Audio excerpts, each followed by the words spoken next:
परिचय।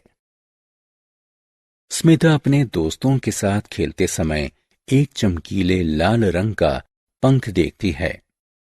वो उसे उठा लेती है और अपनी जेब में रख लेती है। कुछ देर बाद वो एक सुंदर नीले रंग के कंचे को जमीन पर पड़ा हुआ देखती है। वो उसे भी उठा लेती है और अपनी दूसरी जेब में रख लेती है। वो महसूस करती है कि कंचा पंख से अधिक भारी है। बच्चों, इस अध्याय में आप भार के बारे में और अधिक जानेंगे। आओ सीखें। अधिक तथा कम भार वाली वस्तुओं को बताना। दो वस्तुओं के भारों में तुलना करने के लिए तराजू का प्रयोग करना। भार को समझना। आओ हम एक उदाहरण की सहायता से भार की परिकल्पना को समझते हैं। एक पंख को उठाते हैं। क्या इसे उठाना आसान कार्य नहीं है? हाँ, ये आसान है क्योंकि पंख हल्का होता है। अब एक ईंट को उठाते हैं। क्या आपको ये कार्य कठिन लग रहा है? जी हां, ऐसा इसीलिए है क्योंकि ईंट भारी होती है। भारों की तुलना करना। एक भारी वस्तु एक हल्की वस्तु की तुलना में अधिक भारी होती है। आओ हम इसे एक उदाहरण की सहायता से समझते हैं।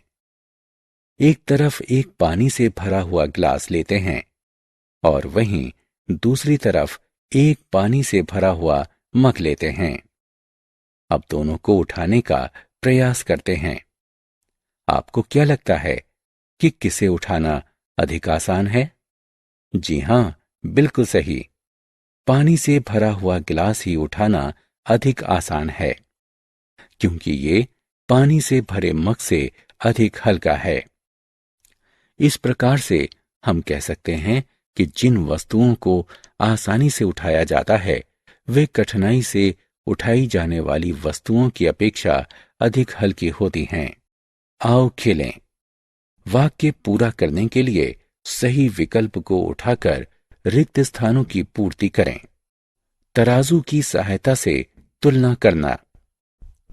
इस चित्र को देखें। आपने इस वस्तु को कहां देखा है? जी हां, दुकान में। ये तराजू कहलाता है। ये भार मापने के लिए प्रयोग किया जाता है।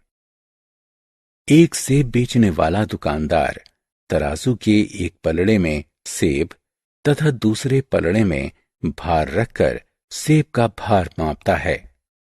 तराजू का प्रयोग भारों की तुलना करने में भी किया जाता है। आओ देखते हैं कि कैसे।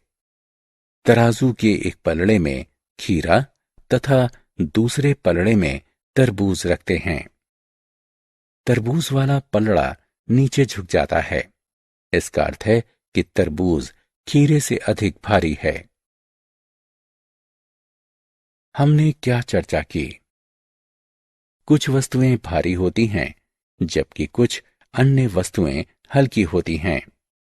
हल्की वस्तुएं भारी वस्तुओं की तुलना में अधिक आसानी से उठाई जाती हैं।